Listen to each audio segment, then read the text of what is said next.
Halo semuanya, perkenalkan, Smart Indoor Farming, Building Smart Farmers, Real-Time Monitoring, and Good Farming. Orang-orang yang tinggal di perkotaan biasanya memiliki kendala ruang yang tidak cukup luas, dan juga waktu yang terbatas untuk bercocok tanam atau membuat lahan perkebunan sendiri. Lahan bercocok tanam di perkotaan pada umumnya terbatas dan sumber daya pendukungnya juga terbatas. Urban farming adalah konsep memindahkan pertanian konvensional ke pertanian perkotaan. Yang berbeda ada pada pelaku dan media tanamnya. Pertanian konvensional lebih berorientasi pada hasil produksi, sedangkan urban farming lebih pada karakter pelakunya yakni masyarakat urban.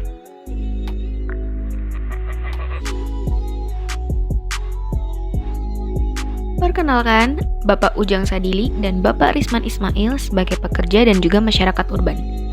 Menurut Bapak Ujang Sadili, bercocok tanam merupakan salah satu hobi saya. Tetapi karena tinggal di daerah perkotaan yang tidak memiliki lahan luas, sangat susah untuk bercocok tanam. Dan menurut Bapak Risman Ismail, konsep urban farming cocok untuk lingkungan perkotaan. Tetapi sebagai pekerja, tidak memiliki banyak waktu untuk melakukan pemantauan pada tanaman hidroponik. Perkenalkan juga Bapak Erwin selaku petani hidroponik.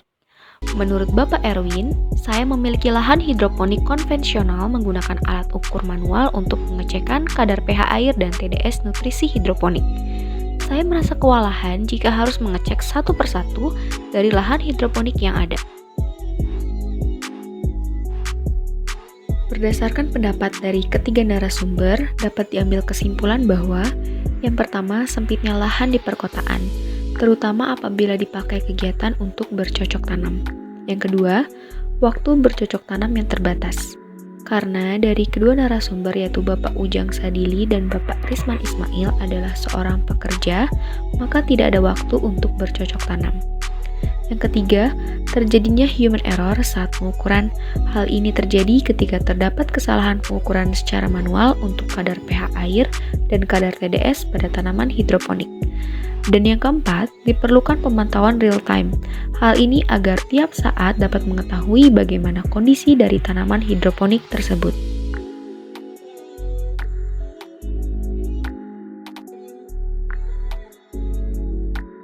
Berikut ini merupakan solusi existing yang ditawarkan. Yang pertama, indoor farming, dan yang kedua, pemantauan kadar pH dan TDS secara periodik.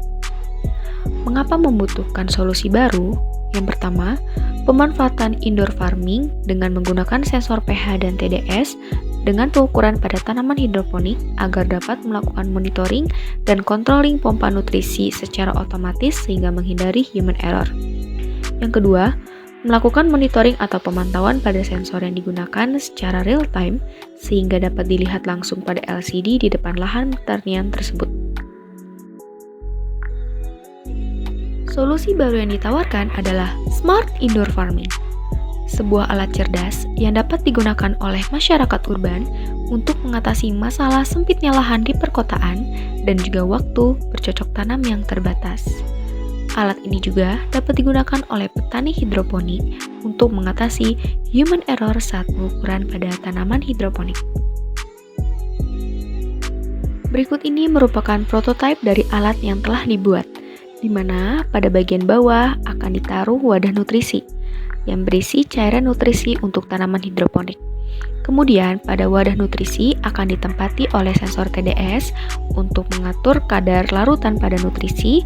Kemudian ada penempatan untuk water pump yang di sini untuk mengalirkan nutrisi dari wadah nutrisi ke wadah hidroponik. Kemudian pada wadah hidroponik ini akan ditaruh tanaman hidroponiknya dan juga ada penempatan sensor pH untuk mengetahui kadar pH air pada tanaman hidroponik tersebut. Selanjutnya, digunakan juga LED untuk membantu penyinaran dan bantu perkembangan pada tanaman hidroponik. Memakai LED karena untuk alat ini akan ditempati pada dalam ruangan. Kemudian yang terakhir ada LCD di sini untuk mengetahui bagaimana kondisi pada tanaman tersebut, bagaimana kadar pH dan juga bagaimana kadar larutan TDS pada tanaman hidroponik tersebut. Dengan Smart Indoor Farming, dapat mengoptimalkan lahan yang sempit dengan menggunakan sensor-sensor dan pemantauan real time. Lalu, mempermudah untuk melakukan pemantauan tanaman hidroponik dan melakukan controlling untuk menghidupkan water pump berisi cairan nutrisi. Berikut ini merupakan validasi prototipe yang telah dibuat. Berdasarkan ketiga narasumber yaitu Bapak Ujang Sadili, Bapak Risman Ismail, dan Bapak Erwin, dapat disimpulkan bahwa alat ini merupakan solusi yang inovatif dan bagus sehingga dapat membantu mengatasi masalah yang ada pada masyarakat urban terkait lahan yang sempit dan waktu yang terbatas. Lalu untuk para petani hidroponik konvensional agar menghindari terjadinya salah pengukuran untuk tanaman hidroponik tersebut.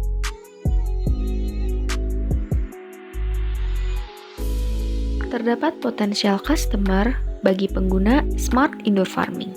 Yang pertama adalah masyarakat urban, yang kedua adalah petani hidroponik, dan yang ketiga adalah industri hidroponik. Dari 26.135.469 jiwa petani di Indonesia, terdapat 14.120.349 jiwa petani hidroponik di Indonesia dan terdapat 18.000 jiwa masyarakat urban yang sudah menggunakan konsep urban farming di Indonesia. Saat ini, kompetitor langsung dari smart indoor farming yaitu Mitra Hidroponik yang menyediakan lebih banyak tanaman hidroponik untuk diproduksi. Selanjutnya, kompetitor tidak langsung dari smart indoor farming yaitu perbandingan harga produk di pasar yang tidak stabil. Berikut ini merupakan model bisnis untuk revenue smart indoor farming. Dimisalkan ada 500 pengguna smart indoor farming dengan harga alatnya yaitu Rp1.500.000, maka akan didapatkan Rp750 juta untuk estimasi revenue per tahunnya. Berikut adalah proyeksi keuangan untuk 5 tahun pertama saat smart indoor farming diluncurkan. Proyeksi revenue tahun pertama sejak diluncurkan adalah 65 juta dan akan meningkat sampai tahun berikutnya dikarenakan penggunaan hidroponik semakin banyak dan penjualan market pasarnya pun akan semakin naik. Untuk expenses terdiri dari pembuatan hardware dan maintenance alat, kemudian EBITDA atau earning before interest, taxes, depreciation, and amortization yang bernilai negatif pada tahun pertama dan kedua, lalu akan meningkat pesat setelah 3 tahun smart indoor farming beroperasi. Karena penggunaan hidroponik terus bertambah, maka banyak pengguna dan mengakibatkan target pasar akan meningkat sehingga potensi keuntungan didapat juga akan semakin besar. Berikut ini merupakan rencana untuk pengembangan alat dari smart indoor farming, di mana untuk menentukan spesifikasi alatnya pada bulan Januari, membuat prototipe alat di bulan Februari, membuat program alat di bulan Maret sampai April, simulasi alat pada bulan Mei sampai Juni, analisis pada bulan Juli, dan target market pada bulan Agustus. Ingin bergabung dengan kami? Let's join us! Smart Indoor Farming, Building Smart Farmers, Real-Time Monitoring, and Good Farming. Saya Bina Rafani, sampai jumpa!